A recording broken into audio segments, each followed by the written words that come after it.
Touchdown! San Francisco! McCaffrey's gonna score! He gets picked off by Hufanga. Fred Warner with the INT. George Kittle. That's a sackaroonie, baby. Ball is out. It is picked up. Run back the other way. Welcome back, ladies and gentlemen, to the Gold Rush podcast. I am your host, Javen Takar. As hopefully you guys know by now, how are y'all doing? Last episode, is depressing. We had to go over the 49ers' second loss against the Minnesota Vikings. If you haven't tuned into that, be sure to go on ahead, listen to my thoughts. Went over some improvements and such on what they can do and what we can expect going forward, what went wrong. But one of the biggest things went wrong that broke, I think, a game or two or a day or two after the game. Our quarterback, Brock Purdy, went into concussion protocol. Yes, that is correct. Brock Purdy, on the quarterback sneak, got rocked in the head. And it was vicious. It was violent. I might have the video up here if I'm able to capture that and able to put it in. It was vicious. So if you're watching on the YouTube, you can probably see it. If you're not, if you're just tuning in, on the quarterback sneak, right before Brock Purdy threw the first interception, he got rocked in the head. Totally lit up by Jordan Hicks. I mean, it was nasty. It looks pretty nasty. And apparently he was experiencing symptoms on the team plane, on the plane back home, flying into SFO. And so yeah, that's real unfortunate, of course. But in great news, the gods must be watching over the 49ers in a way. He seems to be okay. Now, typically, especially with the current concussion protocol and how strict the NFL has gotten with concussions, it's tough for a player to go into concussion protocol and then play that same week. Now, the 49ers, it has happened previously with John Feliciano, offensive guard or tackle. He went into concussion protocol and he was able, I believe it was he went into concussion protocol week 3 and he was able to suit up for week 4. So that could happen for Brock, and it is sounding like it. Now the 49ers have kind of catered towards this, and Brock was able to participate in walkthroughs and such. And now currently I'm recording this on Friday night, and he practiced today. He has not missed a beat, and he's looked better and better. So I believe we'll know, hopefully by Saturday night when this video is out. Hopefully we'll know. Otherwise, Sam Darnold is poised to start. And frankly, I'm still not as concerned as I feel like you would be going into a tough game with a backup quarterback. Now, Sam Darnold, everybody knows the talent. Quarterback at USC, he was the 3rd overall pick or 2nd to the New York Jets for a reason, because he was pretty good at USC. Unfortunately, he's never had the best surrounding cast around him. He was always having to pretty much be the best player, it seems like. He played with CMC with Carolina, though, so there's that. So we went from the Jets to the Panthers. You got to feel for the guy. And now he's with San Francisco, and he won the QB2 position. And so now he might get a chance to start and potentially revive his career, which would be amazing if he's able to start and look really good, and a team comes in and tries to trade for him or this and that. Now with the 49ers quarterback history, it seems like, hey, we should not, if we have a good backup quarterback, we cannot let him go. And now with Brock Purdy getting hurt, which I don't want to say he's injury prone, but hey, we got the torn UCL and the concussion. I believe there's another injury that he had, or that might be it. Hopefully he's okay though. I'm a Brock believer. I was a Trey Lance fan, I will admit that, but hey, he's in the past now, okay? There's a lot of 49er fans out there saying this would have been Trey Lance's opportunity. unfortunately, he's not with the team anymore, so we can't talk about the what ifs. We just have to look towards what we have, and that is going to be Sam Darnold. So whether Brock Purdy clears concussion protocols or not, I don't know yet. The ruling is still out there. Brock Purdy and Trent Williams are questionable going into the Cincinnati game here at Levi's, so that is going to be exciting, especially Big Trent. But hey, Jalen Moore, gotta tip the hat to Jalen Moore. I was a big Jalen Moore fan. He was never really lived up to it until in Minnesota he looked solid though, so I gotta give the credit to Mr. Moore. But of course, getting Big Trent back would be amazing. People calling for Jalen Moore to go on that right side, that's real tough. I wanted it, I did, over Colt McKivitz, but I guess they're having him as a left tackle, and so we'll see how that goes. Obviously, we want Big Trent, Big 71 out there. We want Brock Purdy. But hey, injuries happen, and especially the 49ers, we get struck with the injury bug every year.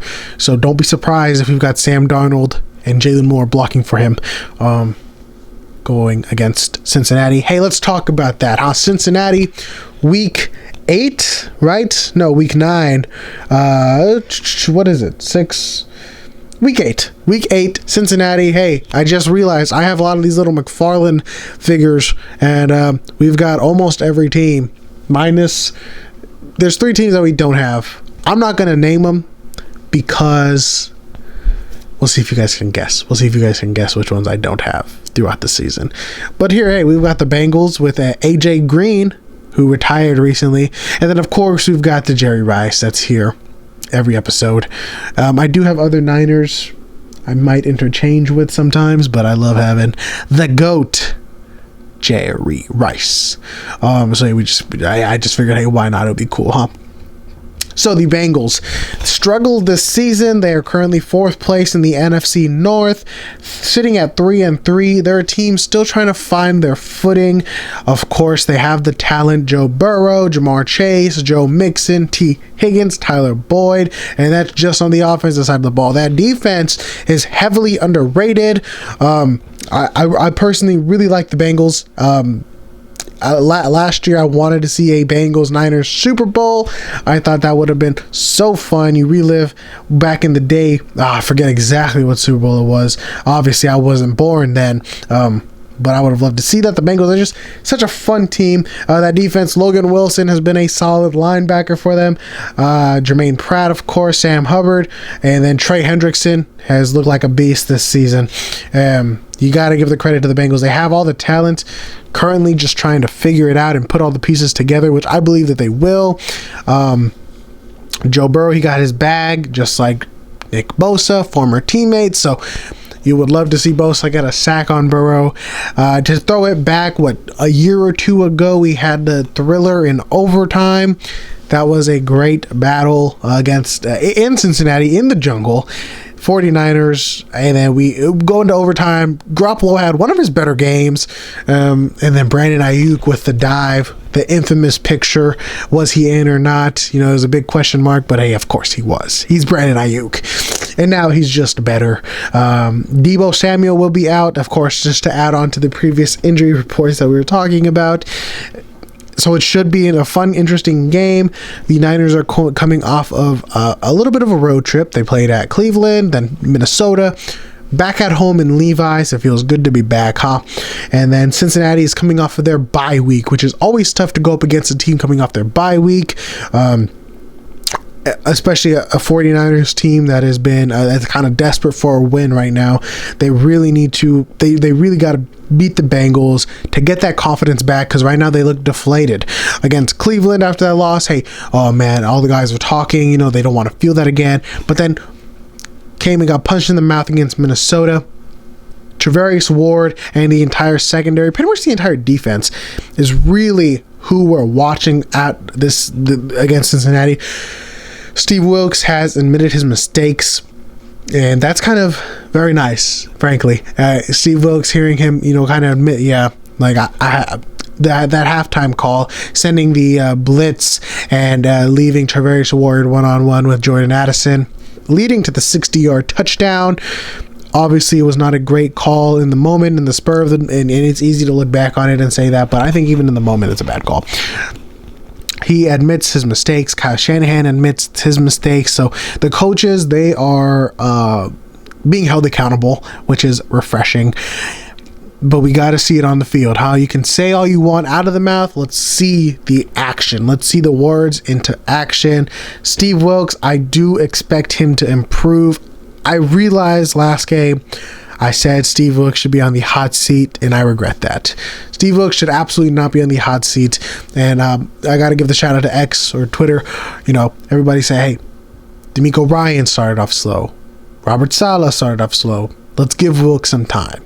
And I agree with that. Let's let Wilks develop a little bit. Let's let him be with these guys a little longer. You know, this is a lot of talent we're dealing with. And so he's just still learning their specialties, you know, and I'm sure he will. He's a defensive mastermind, and I think we'll be okay.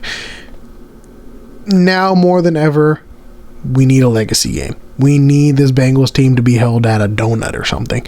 We need the 49ers offense to put up another 30-point performance just to feel like contenders again. Because right now it feels like we're borderline top 5. Like we're maybe worse than the Lions, and even they got shut out by the Ravens. And it's tough. It's a tough spot to be in. I know the players, they don't like it. Obviously the fans, the media, nobody likes the spot they're in. 5-2. I mean, it's still atop of the NFC, but just the poor performance, just flat out shouldn't happen. This team should be 7-0. Let's keep it as is. Let's keep it as is. This team should be 7-0.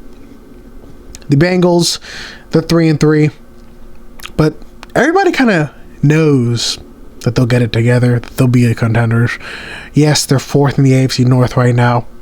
They'll probably finish 1 or 2. The Ravens have looked really legit this year, and you got to give them their flowers.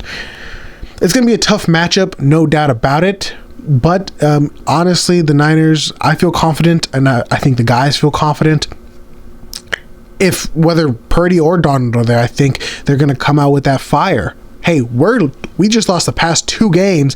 We're going up against a talented team right now. We've got to make a statement because, again, hey, listen, the schedule only gets harder from here. We've got a bye week after this. That is much needed. And then we got the Jacksonville Jaguars, who are still finding their footing. And then, who is after that? Let's see. I've got the schedule here. The bye week, and then the Jaguars, the Buccaneers, who are a sneaky team, and then the tough stretch of the Seahawks, the Eagles, and then the Seahawks again. They got the Cardinals, and then the Ravens. So it's going to get tough. It's going to get tough, and if this is going to be the turnaround game, you've got to put up a good performance to dictate the rest of the season, especially to go into that bye week. If you want to go into the bye week losing the past 3 weeks 0-3, or do you want to go into the bye week feeling good, feeling like yourselves again, go into the bye week 6-2? I know what I would choose. And I think the answer is obvious. But hey, the Bengals are going to be tough, as I've been saying throughout this whole thing. They're scrappy. You know what? They're more than scrappy. They're totally talented. The Buccaneers and the Cardinals, those are scrappy. The Bengals, yes, they might be 3-3. They are talented. They've got the guys. We saw what the Vikings did to us with no Justin Jefferson. This team has got an elite receiving core. They cannot get going. Jamar Chase cannot get going like Jordan Addison did, because Jamar Chase, instead of 123 yards, 2 touchdowns, Jamar Chase will drop 200 plus yards, 3 touchdowns, let's say. Diamador Lenore, we've got to step up. And listen, if we do lose, then there's got to be a lot of improvements made to that trade deadline, October 31st. So that's coming up. That's on Tuesday. Sunday, if you put up a poor performance, some guys are going to have to go. We're going to have to be honest with ourselves a little bit and really consider, where are we going to be for the rest of the season? 49ers, Cincinnati Bengals at Levi's, coming at you Sunday. Niners looking to go 6-2. The Bengals looking to make a statement game as well, though. It's going to be a good one. This team is finding their footing. Both teams could use a win. It's going to be a battle till the end. 49er faithful, thank you so much for tuning in. A little short, I feel. A lot of it was talking about the injuries in the first half. That's a big thing. You know, the Niners, we've been cursed with the injuries, and we're getting them now. Brock Purdy, Trent Williams, questionable. Deebo Samuel out. He'll be reevaluated during the bye. 49ers Bengals is going to be a good one, folks. And I hope to report to you a dub. We hope, obviously, and we can pray all this and that, but it all is going to come down Sunday. What time? What time is the game? Let's see. I believe it's going to be a 1 o'clock start. 1:25. I'm nervous, faithful. I'm nervous. But I believe. I'm nervous, but I believe. I really want to get on here and do the instant reactions to a dub. And I believe that we will. I've got the 49ers 28-31. That's going to be my official score prediction. I haven't done that at all. The past couple episodes, I haven't done the score predictions. I'm going to start them. 31-28.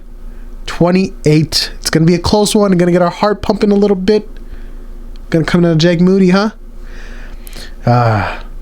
It's going to be a good one. Hey, 49er faithful, again, thank you so much. Check out the socials. They'll be in the bio. If you're on the Spotify, you're listening, I'll put it in the bios there as well. If you're driving, don't check it out. Hey, you can put it on pause. You can check it out when you park and arrive at your destination. Thank you for listening to my voice. It is Javen Takar. Once again, from the Gold Rush, I will catch y'all in the next one, which will hopefully be reacting to the win against the Bengals. Thank y'all so much. Peace out.